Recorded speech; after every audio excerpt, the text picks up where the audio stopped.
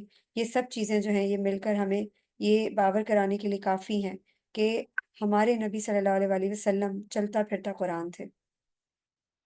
حدیث میں آتا ہے کہ رسول اللہ صلی اللہ علیہ وآلہ وسلم سے کسی نے پوچھا، اے اللہ کے رسول، آپ کب نبی بنائے گئے؟ آپ صلی اللہ علیہ وآلہ وسلم نے فرمایا، میں اس وقت بھی خاتم النبیین تھا جب آدم علیہ السلام روح اور جسم کے درمیان تھے۔ اس حدیث کا مطلب یہ ہے کہ نبی اکرم صلی اللہ علیہ وآلہ وسلم کی نبوت کا فیصلہ اور تحریر اللہ کے ہاں اسی وقت ہو چکا تھا جب ابھی حضرت آدم علیہ السلام کی تخلیق کو بھی مکمل نہیں کیا گیا تھا۔ یہ نبوت محمدی کی ازلی حیثیت اور اللہ کے علم و تقدیر میں آپ کے مقام کو ظاہر کرتا ہے۔ یہ اس بات پر بھی دلالت کرتا ہے کہ آپ صلی اللہ علیہ وآلہ وسلم کی نبوت کائناتی منصوبے کا مرکزی نقطہ تھی۔ اگر ہم چاہیں تو ہم بہت کچھ اس آیت سے حاصل کر سکتے ہیں، لیکن اگر ہم چاہیں تو یہ بہت ضروری ہے کہ ہمارا 24/7 جو ہے یہ پہلے ہم پہلے تو ہم قرآن کو پڑھیں، پھر ہم اپنی اندر پاکیزگی لے کر آنے کی کوشش کریں، اور اس کے بعد پھر ہم جو ہے وہ کوشش کریں کہ علم حاصل کریں، اس کو پھیلائیں تاکہ علم حاصل کر کے فہم حاصل کریں اور اس کو پھیلائیں۔ کیا ہوتا ہے کہ ہم اگر کسی کو آ، لے کر آنا چاہ رہے ہیں سیدھے راستے پہ، اگر اللہ نے ہمیں ہدایت کی روشنی دکھائی ہوئی ہے تو ہم چاہ رہے ہیں کہ ہم کسی کو ہدایت کے راستے پر لانے کی کوشش کریں، تو ہم کوشش کرتے ہیں اس کو احساس دلانے کی، اس کے ساتھ اچھے سے پیش آنے کی۔ اگر ہم تبلیغ کرنا چاہتے ہیں، دعویٰ کرنا چاہتے ہیں، تو اس کے اندر ہمارا اپنا کیریکٹر بہت زیادہ امپورٹنس رکھتا ہے۔ اگر ہمارا کیریکٹر امپورٹنٹ نہیں ہے، آئی مین کچھ شو نہیں کر رہا اس انسان کو جس کو ہم ہدایت کے اوپر لانے کی کوشش کر رہے ہیں، اس کے سامنے ہمارا کیریکٹر کچھ پورٹرے نہیں کر رہا، کچھ ایکسپریس نہیں کر رہا، تو ہمارے الفاظ بھی اس تک نہیں پہنچ سکتے، اس کے دل تک ہمارے الفاظ کی رسائی نہیں ہو سکتی، کیونکہ جو دکھتا ہے وہ سب سے پہلا امپیکٹ اسی کا ہوتا ہے۔ ہماری جو بات ہے وہ بعد میں اس تک پہنچے گی، پہلے تو ہمارا جو ایکسپوجر ہے، ہمارا بیہیویئر، ہمارا بات کرنے کا طریقہ، ہمارا ایٹیٹیوڈ، ہمارا کیریکٹر، ہماری پرسنالٹی، یہ سب سامنے والے کے اوپر امپیکٹ ڈالتا ہے۔ تو یہ بہت ضروری ہے کہ ان چیزوں کا خیال رکھا جائے، اور یہ بات ذہن میں رکھنی چاہیے ہمیں کہ اللہ تعالیٰ نے قرآن کو دنیا میں جب بھیجا ہے تو دنیا کا ہر کام قرآن کے بغیر ادھورا ہے۔ نیکسٹ ورس ہے وَمَن يَرْغَبُ عَن مِّلَّةِ إِبْرَاهِيمَ إِلَّا مَن سَفِهَ نَفْسَهُ وَلَقَدِ اصْطَفَيْنَاهُ فِي الدُّنْيَا وَإِنَّهُ فِي الْآخِرَةِ لَمِنَ الصَّالِحِينَ۔ اور کون ہوگا جو ابراہیم علیہ السلام کے طریقے سے منہ موڑے گا سوائے اس کے جس نے اپنے آپ کو حماقت اور بے وقوفی ہی میں مبتلا کرنے کا فیصلہ کر لیا ہو، اور ہم نے تو انہیں دنیا میں بھی منتخب کر لیا تھا، اور یقیناً آخرت میں بھی وہ ہمارے صالح بندوں میں سے ہوں گے۔ بیسیکلی یہاں پہ حضرت ابراہیم علیہ السلام کے بارے میں اللہ تعالیٰ فرما رہے ہیں کہ وہ صالحین میں سے ہیں، اور کوئی بے وقوف اور پاگل ہی ہوگا جو حضرت ابراہیم علیہ السلام کو آ، نہیں فالو کرے گا، ان کے بتائے ہوئے دین کے اوپر چلنے کی کوشش نہیں کرے گا۔ یہ آیت اس وقت نازل ہوئی جب یہود مدینہ اور کچھ مشرکین مکہ حضرت ابراہیم علیہ السلام کے دین سے انحراف کا مظاہرہ کر رہے تھے، حالانکہ وہ خود کو ان کی نسل سے وابستہ قرار دیتے تھے۔ وہ شریعت محمدی صلی اللہ علیہ وآلہ وسلم کو تسلیم نہیں کر رہے تھے، حالانکہ حضرت ابراہیم علیہ السلام کی ملت تو مکمل طور پر توحید پر مبنی ہے۔ امام فخر الدین رازی فرماتے ہیں کہ یہاں پر یرغبون کا مطلب ہے منہ موڑنا، یعنی جو شخص حضرت ابراہیم علیہ السلام کے دین حنیف یعنی توحید، اخلاص اور اطاعت سے انکار کرتا ہے، وہ دراصل عقلی طور پر پست اور نادان ہے۔ یہاں سفیہہ کا مطلب ہے بے وقوفی کرنا یا خود کو ضائع کرنا، یعنی ایسا شخص اپنی جان کے ساتھ ظلم کرتا ہے۔ اور امام راضی کہتے ہیں کہ یہاں قرآن یہ دلیل دے رہا ہے کہ عقل سلیم اور فطرت سلیم حضرت ابراہیم علیہ السلام کے دین کو اختیار کرنے کا تقاضا کرتی ہے، یعنی اللہ تعالیٰ نے ہمیں ہماری جو فطرہ بنائی ہے وہ یہی ہے کہ انسان مسلمان پیدا ہوتا ہے، وہ الگ بات ہے کہ ہم اسے سنی، شیعہ اور دیوبندی بنا دیتے ہیں۔ اللہ تعالیٰ نے حضرت ابراہیم علیہ السلام کو دنیا میں نبوت، امامت اور امتحان میں کامیابی عطا کر کے منتخب کیا۔ امام راضی لکھتے ہیں کہ اللہ کا انتخاب ہمیشہ علم، اخلاص، صبر اور ایمان کی بنیاد پر ہوتا ہے۔ یہ اس بات کا ثبوت ہے کہ اللہ کے مقربین نہ صرف دنیا میں عزت پاتے ہیں بلکہ آخرت میں بھی فلاح پاتے ہیں۔ اسی طرح سید قطب کی تفسیر کی روشنی میں ایک فکری روحانی نکتہ ہے جو دین ابراہیمی اور شخصیت سازی کے بارے میں وہ کہتے ہیں کہ ملت ابراہیم دراصل صرف عبادات کا مجموعہ نہیں بلکہ ایک نظریہ ہے، ایک تحریک ہے اور ایک زندہ عمل ہے۔ حضرت ابراہیم علیہ السلام نے معاشرے سے ٹکرا کر اللہ کی رضا کے لیے حق کا علم بلند کیا۔ اور وہ فرماتے ہیں کہ جو ملت ابراہیم کو چھوڑتا ہے وہ صرف عقائد کا منکر نہیں ہوتا بلکہ وہ اپنی انسانی عظمت، وقار اور شعور سے بھی گر جاتا ہے۔ ملت ابراہیم میں دنیا میں کردار سازی اور آخرت میں نجات کا مکمل امتزاج پایا جاتا ہے۔ حضرت ابراہیم کا طرز حیات اسی لیے مثالی ہے۔ ابن عباس کا قول ہے کہ میں یرغب عن ملت ابراہیم سے مراد وہ ہے جو توحید اور اللہ کی بندگی چھوڑ دے۔ ملت ابراہیم کیا ہے؟ طبری کے مطابق ملت ابراہیم وہ دین ہے جو توحید، نماز، صدق دل اور اطاعت الہی پر مبنی ہے۔ اس میں کسی بھی شکل میں شرک نہیں ہے۔ اللہ تعالیٰ نے ابراہیم کو دنیا میں مختلف آزمائشوں سے گزار کر انہیں اپنا خلیل بنا لیا۔ نبی اکرم صلی اللہ علیہ وسلم نے فرمایا، ابراہیم علیہ السلام اللہ کے سب سے زیادہ محبوب بندے تھے۔ ایک اور قول میں حضرت محمد صلی اللہ علیہ وسلم فرماتے ہیں، تم سب حضرت ابراہیم علیہ السلام کی اولاد ہو، بس ان کی ملت پر چلو۔ سورہ نحل میں اللہ تعالیٰ فرماتے ہیں، پھر ہم نے آپ کو وحی کی پیروی کا حکم دیا جو ابراہیم کا طریقہ ہے۔ اور اللہ تعالیٰ سورہ آل عمران میں فرماتے ہیں کہ ابراہیم کا دین صحیح تھا اور وہ مشرکوں میں سے نہ تھے۔ جب کفار مکہ نے معاہدہ کیا اور مسلمان بظاہر کمزور پوزیشن میں تھے، اس وقت نبی اکرم صلی اللہ علیہ وسلم نے فرمایا، میں ابراہیم علیہ السلام اور یوسف علیہ السلام کے طریقے پر ہوں۔ یہ حضرت ابراہیم علیہ السلام کی صبر، حکمت اور تدبیر کا اندازہ ہے کہ شدید مخالف ماحول میں بھی دین حق پر وہ ڈٹے رہے۔ اگر ہم حضرت ابراہیم علیہ السلام کی زندگی کے بارے میں غور و فکر کریں تو کیا ہم حضرت ابراہیم علیہ السلام کے دین توحید سے جڑے ہوئے ہیں؟ کیا ہماری زندگی میں بھی وہ اخلاص، قربانی اور صبر ہے جو ان کی ملت کا خاصہ تھا؟ ہم اپنے بچوں کو کس ملت پر چلا رہے ہیں، دنیا پرستی یا ملت ابراہیمی؟ کیا آج کے مسلمانوں کو کیا لیسن لینا چاہیے ملت ابراہیم سے؟ مسلمان جو ملت ابراہیم پر ثابت قدم ہے، اللہ کی مدد آج بھی ان کے ساتھ ہے۔ یعنی فلسطین کے، غزہ کے مظلوم مسلمانوں کے بارے میں اگر ہم بات کریں تو وہ قربانی، صبر اور توحید پر ثابت قدمی سے ملت ابراہیم کی روح کو فالو کر رہے ہیں اور اللہ کی مدد انہی کے ساتھ ہے۔ اسی طرح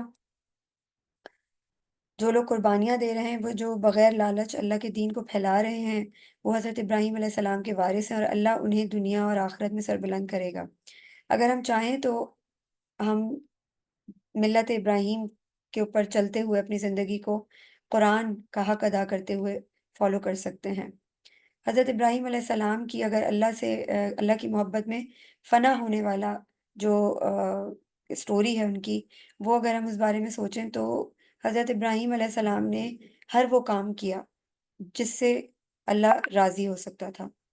حضرت ابراہیم علیہ السلام نے کسی کی پرواہ نہیں کی کہ کون ان سے چھوٹ رہا ہے، کون سی مصیبت ان کے قریب آ رہی ہے، کون سی دنیاوی چیز ان سے چھن رہی ہے، ان کو کسی چیز کی پرواہ نہیں تھی۔ حضرت ابراہیم علیہ السلام کی زندگی ایک ایسی داستان عشق الہی ہے جس میں نہ صرف زبان بلکہ عمل بھی اللہ کی رضا میں فنا ہے۔ انہوں نے سب کچھ، یہاں تک کہ اپنے عزیز ترین رشتے، اپنا وطن، اپنی خواہشات اور دنیا کی ہر محبت کو اللہ کے حکم پر قربان کر دیا۔ قرآن کہتا ہے وَإِبْرَاهِيمَ الَّذِي وَفَّى، یعنی اور ابراہیم جس نے اپنے رب کے ہر حکم کو مکمل طور پر پورا کیا۔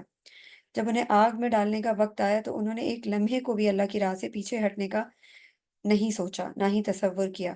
رب کی محبت میں وہ تنہا قوم سے ٹکرا گئے اور اللہ نے فرمایا کہ ہم نے کہا، اے آگ ابراہیم پر ٹھنڈی اور سلامتی والی ہو جا۔ انہوں نے اپنے بیٹے کو بھی اللہ کے حکم پر قربان کرنے کے لیے پیش کر دیا اور اللہ نے گواہی دی، بے شک وہ سچے اور نبی تھے۔ اللہ تعالیٰ نے حضرت ابراہیم علیہ السلام کے بارے میں فرمایا، یقیناً ابراہیم علیہ السلام اپنے وقت میں ایک پوری امت کے برابر تھے اور اللہ کے فرما بردار۔ اور فرمایا، ہم نے پہلے ہی ابراہیم کو اس کی دانائی عطا کر دی تھی اور ہم اس کو خوب جانتے تھے۔ حضرت ابراہیم علیہ السلام کا کردار ہمیں سکھاتا ہے کہ جو اللہ کی رضا کے لیے سب کچھ چھوڑ دیتا ہے، اللہ اسے دنیا اور آخرت میں ایسا مقام دیتا ہے جس کا کوئی اندازہ نہیں لگا سکتا۔ آج بھی اگر ہم حضرت ابراہیم علیہ السلام کی طرح توحید، اخلاص، صبر، قربانی اور اللہ پر توکل کے راستے کو اپنائیں تو اللہ ہمیں دنیا کی آگ سے محفوظ رکھے گا، جہنم کی آگ سے محفوظ رکھے گا اور ہماری نسلوں کو برکت عطا فرمائے گا۔ اسی طرح اس آیت میں یہ کہا گیا ہے کہ ہم بے وقوف ہیں جو حضرت ابراہیم علیہ السلام کی ملت کے اوپر اس کو فالو نہیں کر سکے۔ تو کیا واقعی ہم بے وقوف ہیں؟ کیونکہ ہم نے ابراہیم علیہ السلام جیسا ایمان نہیں پایا، نہ رب کی تلاش کی، نہ قربانی دی، نہ آگ میں جانے کا حوصلہ ہمارے اندر ہے، نہ تنہا ہونے کا حوصلہ رکھا اور نہ ہی سچائی کا راستہ اپنایا۔ تو حضرت ابراہیم علیہ السلام نے بچپن سے ہی سوال کیا، سوچا، تلاش کی اور جب سچ پایا تو دنیا کی ہر چیز کو رد کر دیا، کیونکہ وہ بہت کلیئر تھے۔ انہوں نے ستاروں، چاند، سورج، ہر جھوٹے خدا کو جھٹلایا اور کہا کہ میں نے اپنا چہرہ اس کی طرف کر لیا ہے جس نے آسمانوں اور زمین کو پیدا کیا۔ مگر ہم نے کیا کیا؟ ہم نے دنیا کی چکا چوند، رسم و رواج، جھوٹے خدا جیسے مال، شہرت، نفس کو ہی اپنا قبلہ بنا لیا اور ہم نے نہیں سوچا، نہ تلاش کی اور نہ ہی کبھی خلوص سے اپنے رب کو پکارا، بلکہ بدعتوں کو اپنا لیا، انوویشنز کو اپنا لیا۔ ہم سمجھتے ہیں عید میلاد النبی کو منانے کو ہم منانے سے ہم حضور صلی اللہ علیہ وآلہ وسلم کی محبت کو ایکسپریس کر رہے ہیں۔ حضرت ابراہیم علیہ السلام کو جب تنہا کر دیا گیا تو انہوں نے کہا اور اللہ نے آسمانی آگ کو ٹھنڈا کر دیا۔ اور ہم کیا کرتے ہیں؟ تھوڑا سا نقصان، ذرا سی تکلیف، تھوڑی سی آزمائش ہمیں رب سے بدظن کر دیتی ہے۔ ہم شکایت کرتے ہیں، ناراض ہو جاتے ہیں اور دین سے دور ہو جاتے ہیں۔ حضرت ابراہیم علیہ السلام نے اپنے بیٹے کو بھی اللہ تعالیٰ کے لیے قربان کر دیا۔ ہم اپنی نیند، اپنی خواہشات، اپنا وقت، اپنی دولت کچھ بھی قربان نہیں کرتے، بلکہ ہم اپنا وقت بھی قربان نہیں کرنا چاہتے۔ ہم چھوٹی سے چھوٹی اور بڑی سے بڑی قربانی دینے کے لیے تیار ہی نہیں ہے۔ پھر ہم کہتے ہیں ہمیں ایمان کون نصیب کرے گا، ہمیں ایمان کیسے ملے گا؟ ہمارے دل سے وہن ہی نہیں نکلتا، ہمارے دل سے دنیا کی محبت ہی نہیں نکلتی۔ پھر ہم یہ سوال کرتے ہیں کہ صحابہ کرام کے اوپر رضی اللہ تعالیٰ عنہم، ان کے دلوں پر قرآن کیسے اثر کرتا تھا، ہمارے دلوں پر کیوں نہیں اثر کرتا؟ ہماری آنکھوں میں آنسو کیوں نہیں آتے؟ ہم کیوں ہمارا دل نرم کیوں نہیں ہوتا؟ ہمارے دلوں میں کیوں اتنی سختی آ چکی ہے؟ کیونکہ ایمان قربانی مانگتا ہے، تنہائی مانگتا ہے، مسلسل تلاش اور توکل مانگتا ہے۔ اور ہم وہ بیوقوف لوگ ہیں، نادان لوگ ہیں اور جو پاگل لوگ ہیں، جو نہ ابراہیم علیہ السلام کی طرح سوچتے ہیں، نہ چاہتے ہیں، نہ جھکتے ہیں، نہ قربان ہونا چاہتے ہیں۔ ایمان کی روشنی ان پر نازل ہوتی ہے جو اسے سچ میں چاہتے ہیں، اور اللہ تعالیٰ فرماتے ہیں جو ہماری راہ میں کوشش کرتے ہیں ہم انہیں اپنی راہیں ضرور دکھاتے ہیں۔ اگر ہم سچے ہیں تو راستہ ہمیں ضرور ملے گا، بس ہمیں ابراہیم علیہ السلام کی طرح سچا ہونا پڑے گا، جو ہمارے لیے کافی مشکل ہے۔ نیکسٹ ورس ہے 131۔ اس قال لہ ربہ اسلم قال اسلمت لرب العالمین۔ یہ آیت پچھلی آیت سے ہی ریلیٹ کرتی ہے، کنیکٹڈ ہے۔ جب بھی کہا اس سے اس کے پروردگار نے کہ متی فرمان ہو جاؤ، تو اس نے کہا میں متی فرمان ہوں تمام جہانوں کے پروردگار کا۔ یہ آیت حضرت ابراہیم علیہ السلام کی مکمل اطاعت، اخلاص اور تسلیم و رضا کی مثال پیش کرتی ہے۔ مفسرین کے مطابق اس آیت کا شان نزول عمومی ہے یہ، لیکن یہود و نصارہ کے اس دعوے کے رد میں بھی ہو سکتا ہے، جو اپنے آپ کو ابراہیم علیہ السلام کے طریقے پر چلتے ہوئے پاتے تھے اور کہتے بھی تھے، حالانکہ وہ ان کے اصل دین سے بھٹک چکے تھے۔ اچھا، اسلم کا مطلب امام راضی فرماتے ہیں کہ اپنے تمام وجود کو اللہ کے سپرد کر دینا ہوتا ہے، یعنی بغیر کسی چوں چرا کیے۔ اس میں دل، عقل، جسم، خواہشات سب شامل ہیں۔ یعنی انسان کسی لاجک میں نہیں پڑتا، بلکہ ہر چیز اس چیز کو ایکسیپٹ کر رہی ہوتی ہے۔ اس کا دل، اس کی عقل، اس کا جسم، اس کی خواہشات سب اس میں شامل ہوتی ہیں کہ وہ اللہ تعالیٰ کو اپنے سرنڈر کر دیتا ہے، اللہ تعالیٰ کے سامنے ایک سلیو کی طرح اپنے آپ کو پیش کر دیتا ہے۔ حضرت ابراہیم علیہ السلام نے رب کے حکم پر فوراً اطاعت کا اظہار کیا، جو ایمان کی اعلیٰ ترین شکل ہے۔